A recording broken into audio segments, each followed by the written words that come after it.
Halo Bray, kembali lagi di gaptek.id. Jadi kemarin informasi mengenai Windows 11 beredar di internet. Nggak cuma sekedar informasinya aja, tapi file ISO-nya untuk versi developer juga udah mulai beredar di internet. Meskipun hardware list belum banyak tersedia, banyak yang udah cobain experience Windows 11 ini melalui VMware. Banyak file ISO untuk link downloadnya itu udah pada expire, tapi setelah menyelam lebih jauh ke internet, akhirnya gue nemuin juga file ISO yang bisa di-download untuk Windows 11 ini. Tapi gue nggak mau kalau cuma sekedar nyobain lewat VMware aja. Gue pinginnya itu Windows-nya diinstal ke PC testbed gue. Jadi gue mencari cara bagaimana Windows 11 ini bisa diinstal ke PC testbed gue. File ISO dari Windows 11 sekitar 4,3 GB. Jadi minimal kita memerlukan flash disk berkapasitas 8 GB.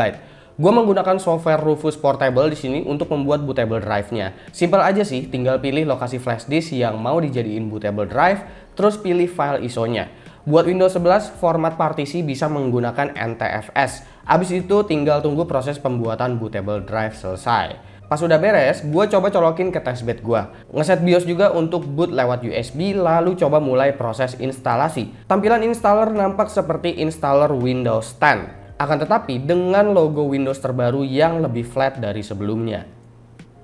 Tapi di bagian install now, logonya balik lagi kayak Windows 10. Malum sih, ini masih versi developer.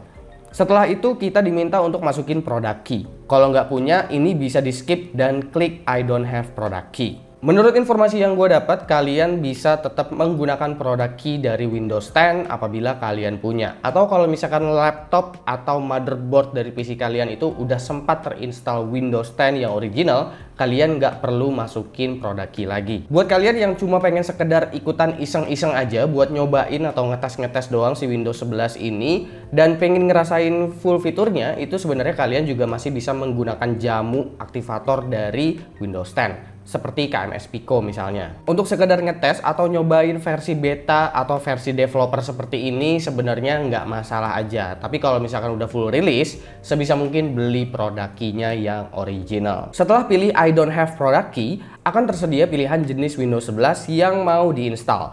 Gue coba pilih Windows 11 Pro di sini dan hasilnya PC doesn't meet the minimum system requirement to install this version of Windows.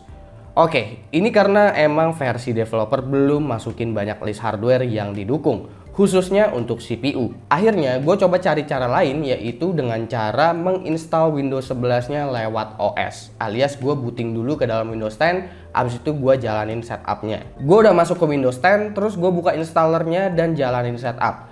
Awal-awal preparing dulu, terus masuk ke Windows 11 setup dan next. Abis itu checking, dan hasilnya tetap nggak bisa karena PC harus mendukung TPM 2.0.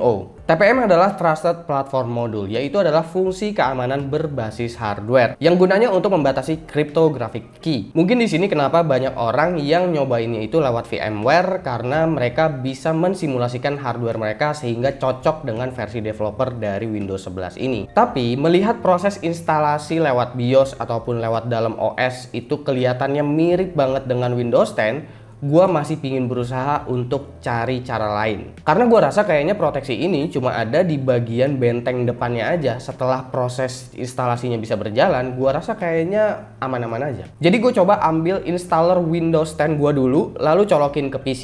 Gue juga colokin installer Windows 11 tadi ke PC-nya. Di sini gue coba lihat persamaan berdasarkan isi foldernya.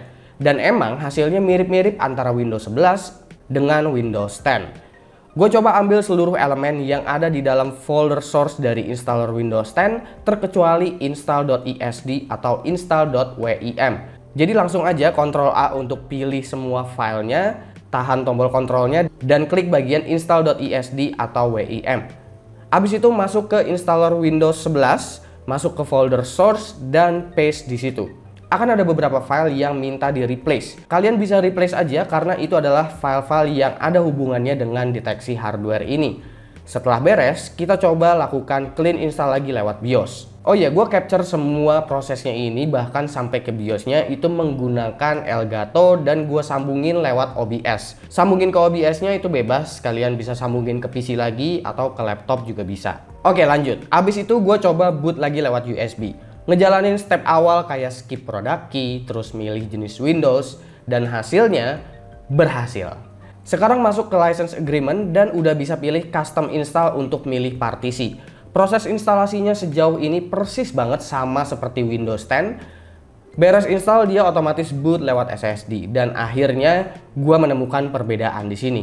Setup awalan kelihatan lebih menarik dari Windows 10. Kita diminta untuk pilih region, lalu diminta untuk input nama user, password, lalu pilihan mengenai privacy, dan menunggu proses setup selesai. Yang tampilannya ini kali ini agak mirip sama boot screen PS2 ya, tapi nggak ada cahaya warna-warni yang bergerak.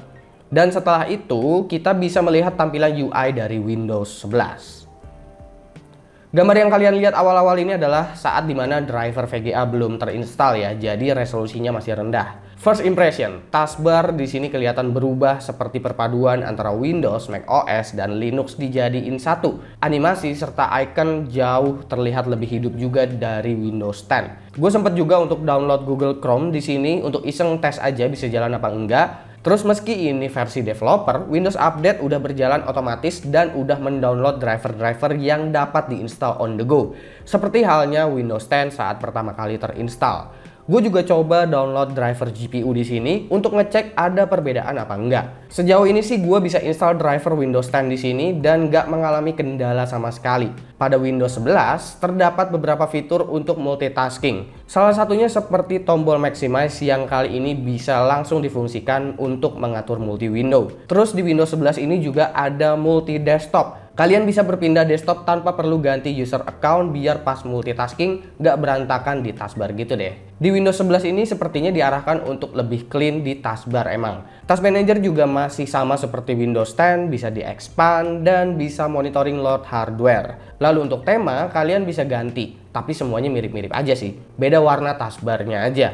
Untuk menu setting sepertinya juga belum ada perubahan ya di sini. Tampilannya masih sama dan fungsinya masih sama. Terus notification bar ini juga masih mirip. Oh ya, untuk taskbar juga sebenarnya kalian bisa atur posisinya. Jadi nggak selalu di tengah, tapi bisa dipindah ke samping dan terlihat seperti Windows sebelumnya. Oke, overall sejauh ini Windows 11 versi developer ya perubahannya paling banyak hanya di bagian UI-nya aja sih. Gue merasa Windows 11 ini khususnya untuk versi developer yang sekarang ya, yang lagi gue cobain, bisa dibilang seperti Windows 10 yang dikasih skin baru. Kalau dicek lebih dalam juga source dari OS ini memang base-nya masih diambil banyak banget dari Windows 10. Jadi ini emang seperti skin baru aja yang sebenarnya kalian juga bisa gunakan melalui software third party. Cuma mungkin maksudnya si Microsoft di sini ingin menyederhanakan UI-nya dan buat semuanya jadi default.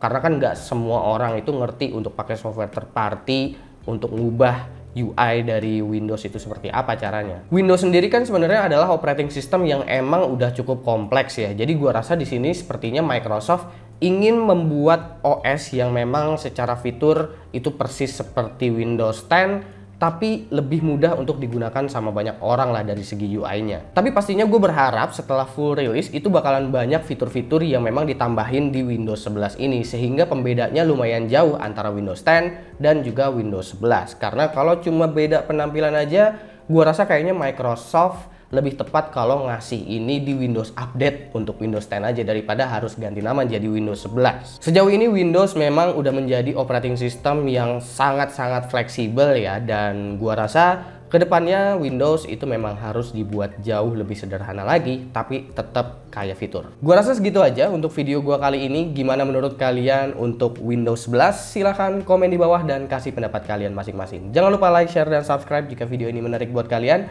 Follow sosial media gua kalau lu kepo sama apa yang ada di balik layar Gaptek. Beli juga merchandise-nya Gaptek.id kalau lu ingin mensupport Gaptek.id dengan cara lain. Ada beragam t-shirt di sana, silahkan cek link di deskripsi kalau emang kalian mau beli.